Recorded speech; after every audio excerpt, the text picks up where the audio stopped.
Hello बच्चों, कैसे हैं आप? Welcome to my YouTube channel Bappa physics. स्वागत है आपका हमारे इस यूट्यूब चैनल पर। आपको हमारे इस यूट्यूब चैनल पर आपके कंटेंट के अकॉर्डिंग, सिलेबस के अकॉर्डिंग आपका कंटेंट पूरा का पूरा मिल जाएगा। क्या लिखना है, कैसे लिखना है एग्जाम में, वो सारे नोट्स आपको मिल जाएंगे। करना आपको एक छोटा सा काम होगा, और वो काम ये कि हमारे इस चैनल को आपको सब्सक्राइब करना है, वीडियो को पूरा देखना है बगैर स्किप किए हुए, और लाइक और शेयर करना है। इतना काम छोटा सा कर लेंगे, आपको सारी चीजें यहाँ पर पॉइंट टू पॉइंट समझ में आने वाली है। चलिए आज हम लोग चलते हैं एक नए टॉपिक पर, और हमारा टॉपिक इंपॉर्टेंट है। 11, 12, बीएससी सब में आपका ये टॉपिक हमारा काफी ज्यादा पूछा जाता है। बोर्ड में, आपके सीबीएसई बोर्ड में भी पूछा जाता है। ऑसिलेशन से ही रिलेटेड हमारा ये टॉपिक है, ऑसिलेशन का ही। और टॉपिक का नाम है हमारे फोर्स्ड ऑसिलेशन एंड रेजोनेंस।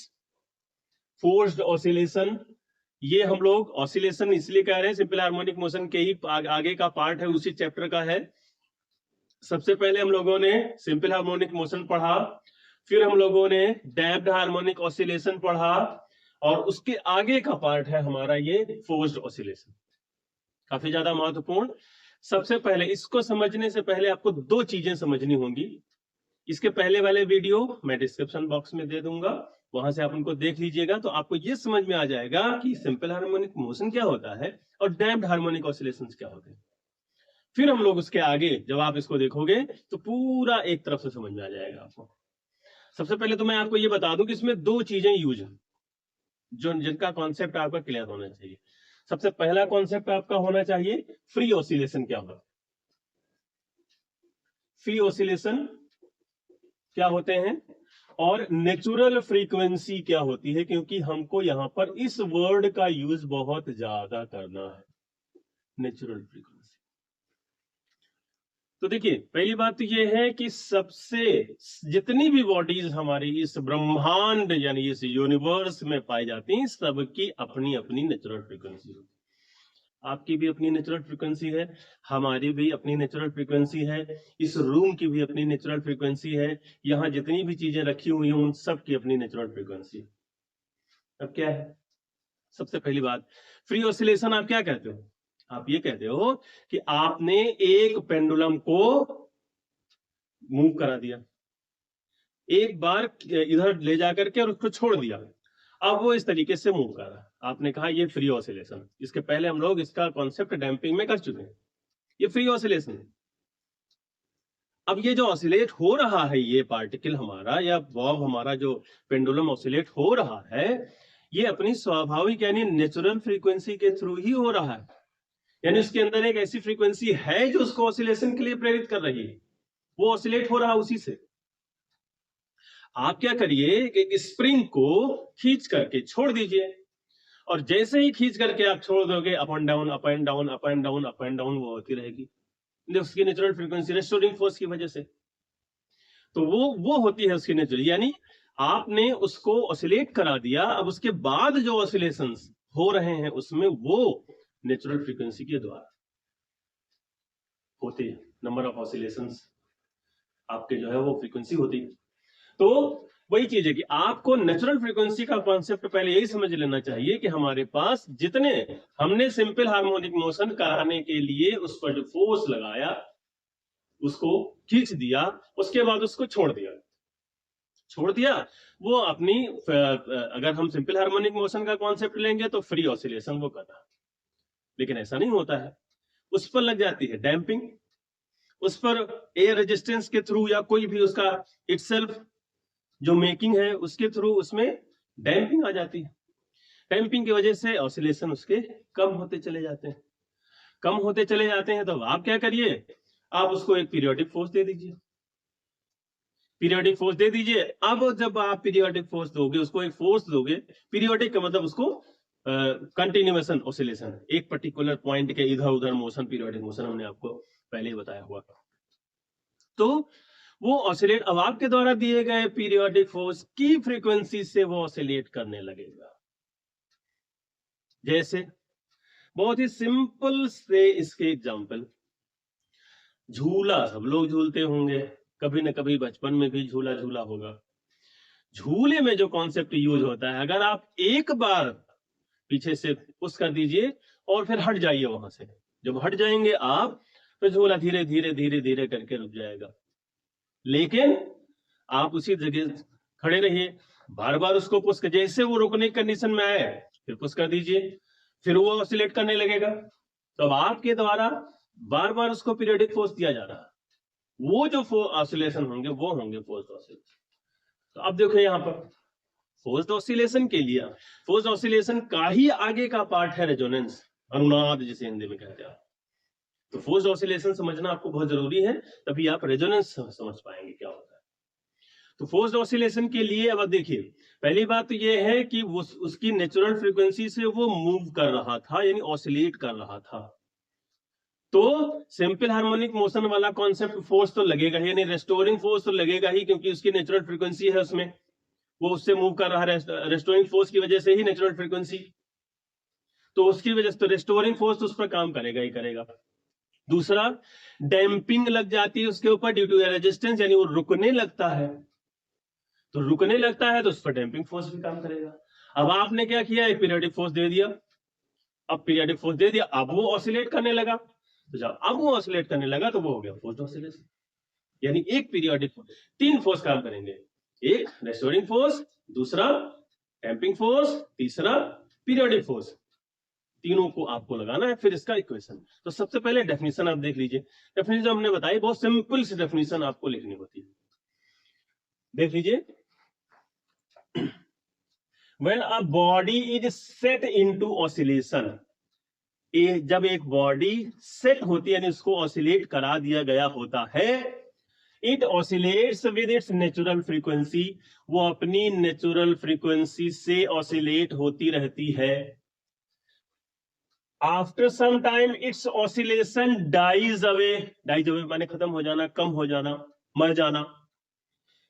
थोड़ी देर बाद क्या होता है, उसके ऑसिलेशंस डाइज अवे हो जाते हैं due to the damping, damping की वजह से, काइनेटिक एनर्जी कम होने की वजह से, एम्पलीट्यूड के कम होने की वजह से। When an external periodic force is given, जब एक एक्सटर्नल यानी बाहरी पीरियोडिक फोर्स उसको दे दिया, नहीं ऑसिलेट, ये नहीं कि फोर्स करके उसको रोक दिया जाए, ऐसा नहीं करना है हमको, उसको ऑसिलेट करता रहे। तो ऑसिलेट करने के लिए जो फोर्स दिया जाता है उसको पीरियोडिक फोर्स कहते हैं। तो given to the particle, then the body oscillates with the frequency of given periodic force. तो जो बॉडी है आपकी, आपके द्वारा दिए गए पीरियोडिक फोर्स के थ्रू वो ऑसिलेट करने लगती है। इस टाइप के जो ऑसिलेशंस होते हैं उन्हें कहा जाता है फोर्स्ड ऑसिलेशन।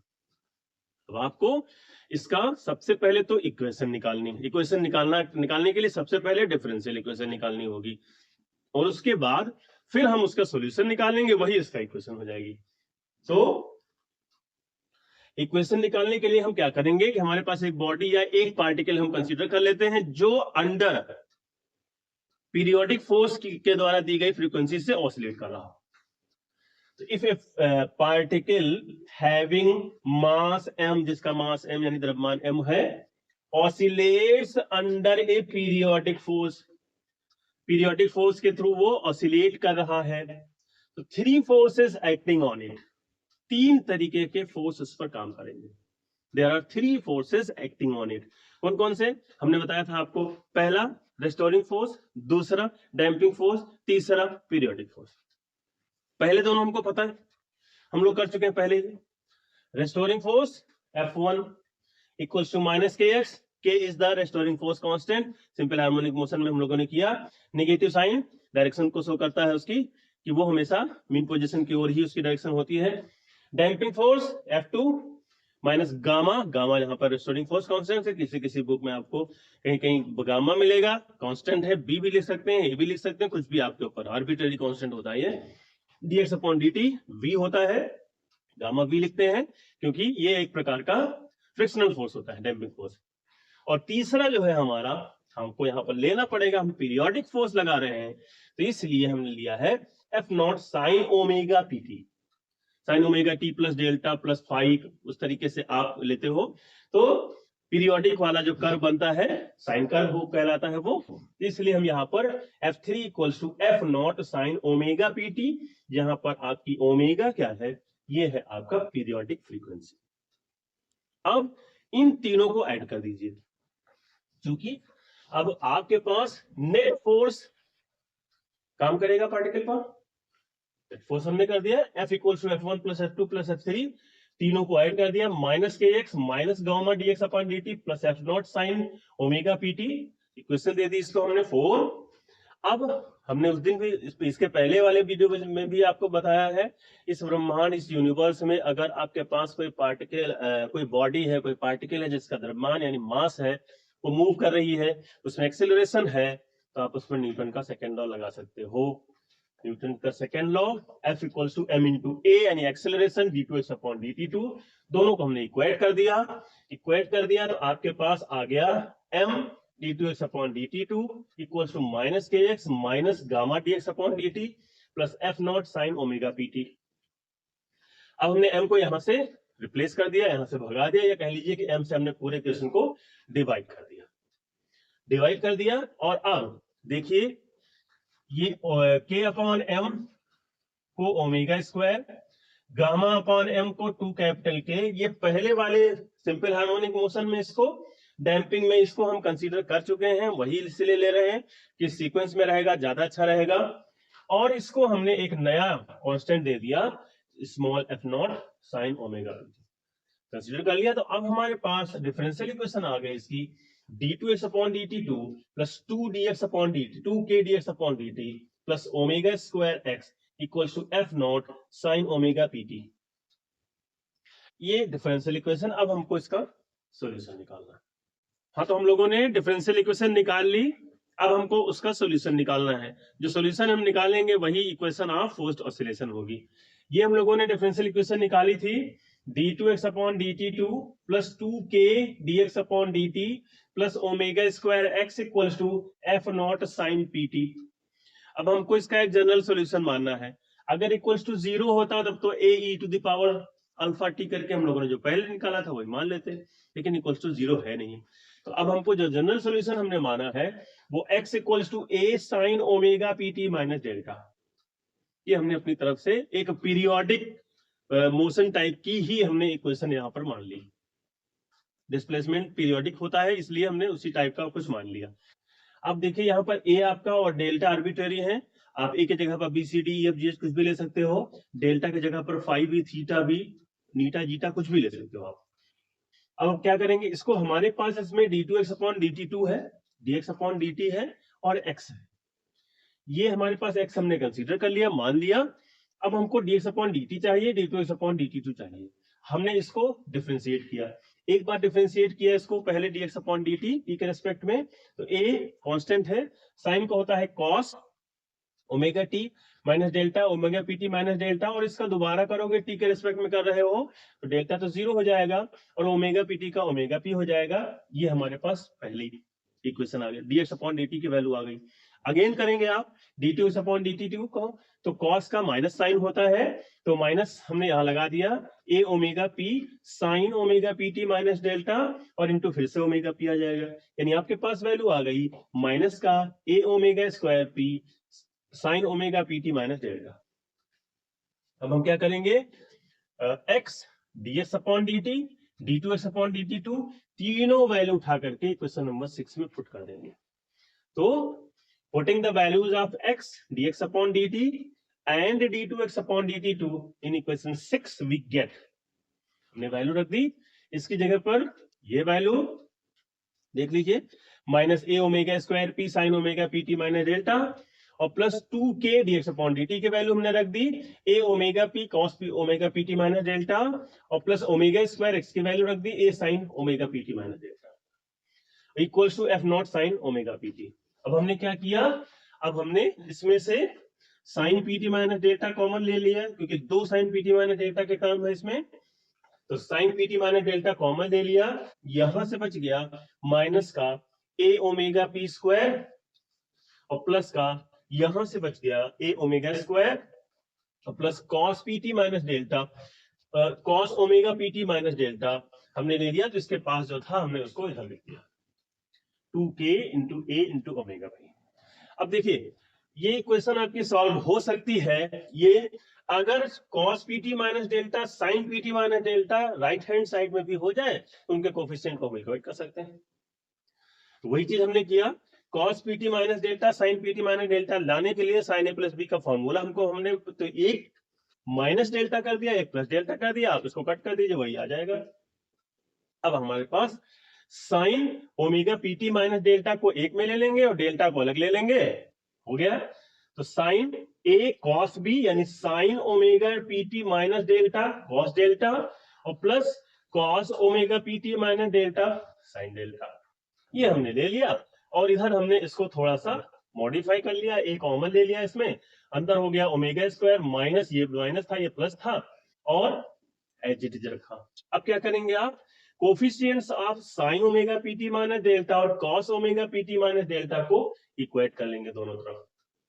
जब आप इक्वेट कर लेंगे दोनों तरफ, देख लीजिए आपके पास यहां से साइन पीटी माइनस डेल्टा का कोफिशिएंट है ये a omega square minus omega P square, और इधर है F not cos delta.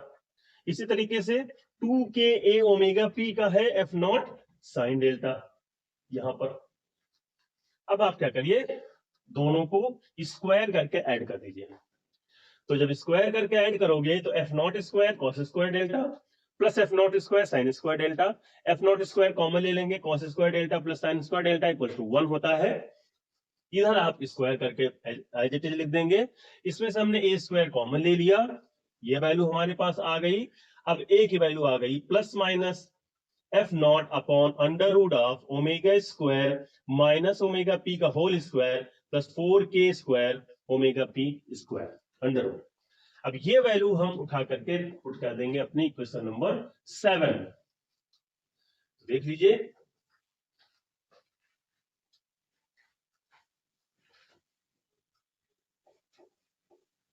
now the general equation becomes, now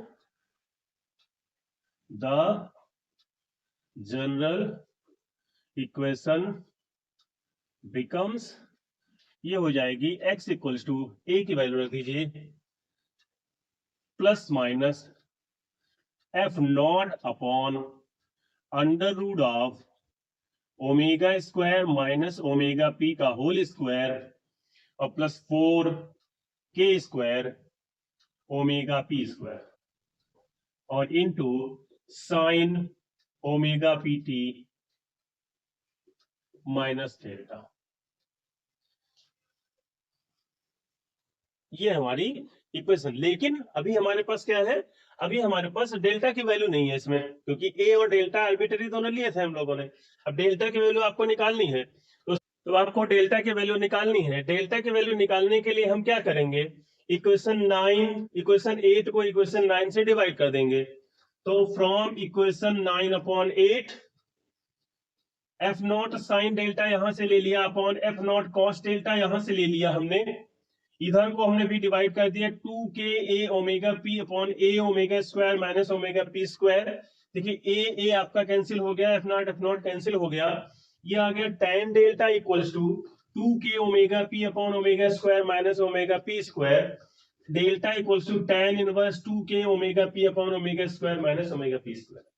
अब देखिए इस वैल्यू के साथ, यानी ये वैल्यू अगर हम इसमें रख दें तो जो हमारी इक्वेशन आएगी वही हमारी इक्वेशन ऑफ फोर्स्ड ऑसिलेशन होता है। यानी with the value of delta equation 10 is the equation of forced oscillation. ये हमारी इक्वेशन होती है फोर्स्ड ऑसिलेशन।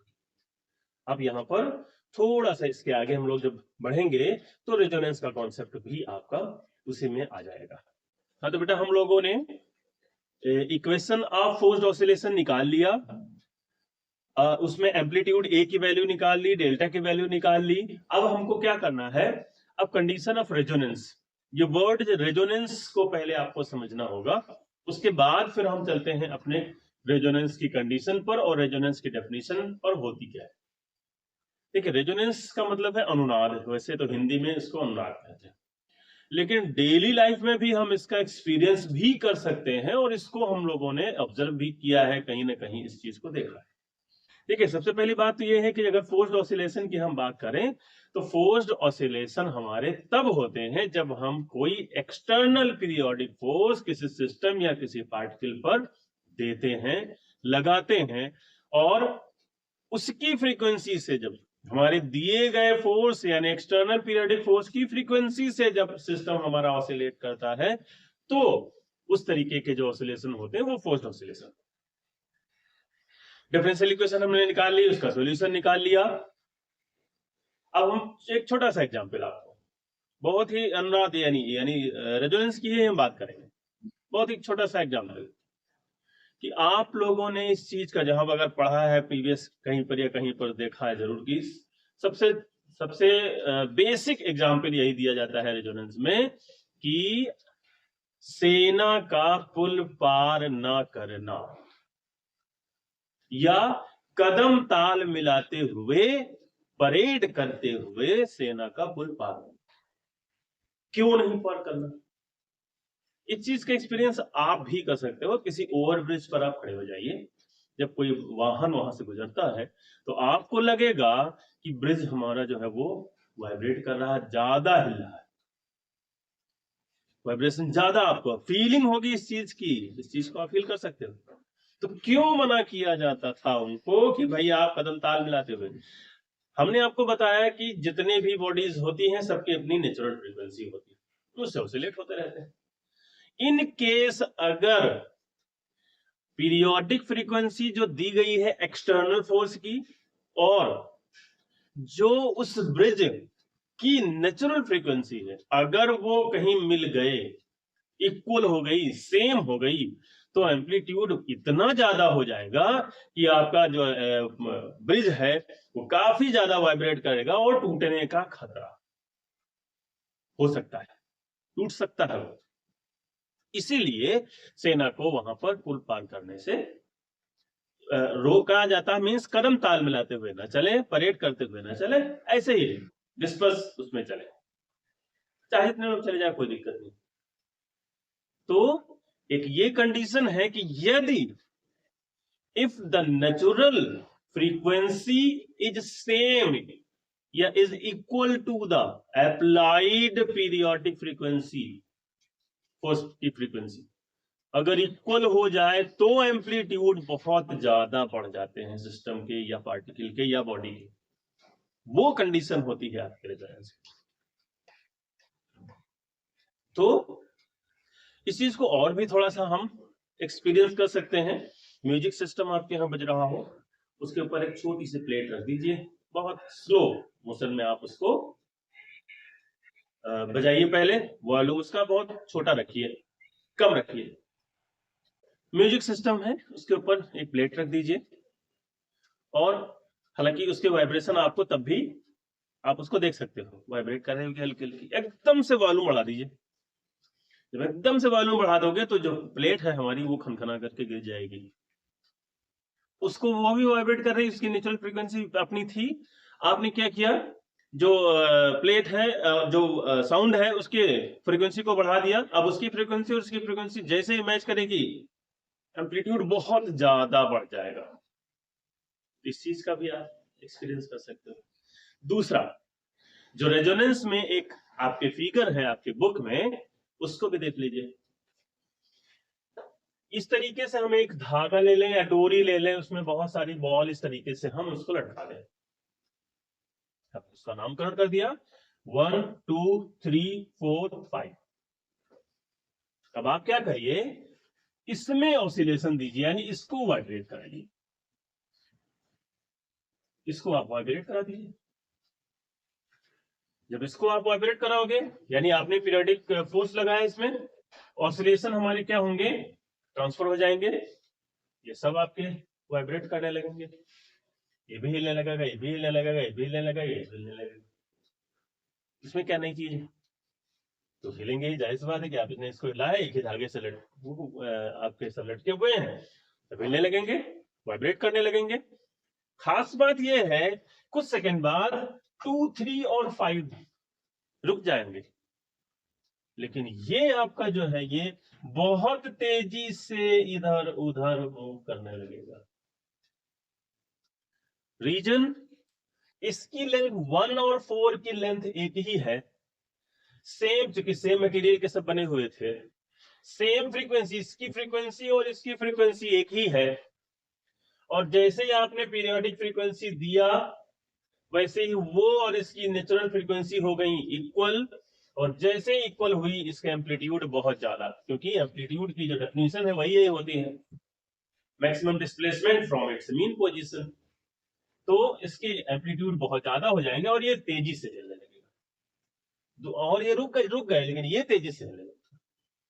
तो ये है आपके रेजोनेंस की कंडीशन होती है, इसी को रेजोनेंस भी आप कह सकते हो। तो रेजोनेंस एक अवस्था है, एक कंडीशन है जिसमें अप्लाइड फ्रीक्वेंसी, पीरियोडिक फ्रीक्वेंसी जो हमारी होती है वो इक्वल हो जाए अगर उसकी नेचुरल फ्रीक्वेंसी से, तो इसके एम्पलीट्यूड बहुत ज्यादा बढ़ जाते हैं।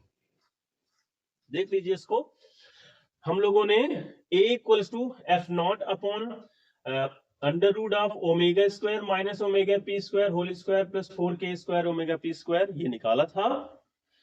अब आप देख सकते हैं कि यदि आपकी applied periodic frequency omega p same हो जाए, इक्वल हो जाए नेचुरल फ्रीक्वेंसी ओमेगा के ऑफ द पार्टिकल हमने माना था यहाँ, और एक चीज और है, that is omega equals to omega p and gamma is small, यानी डैम्पिंग स्मॉल हो।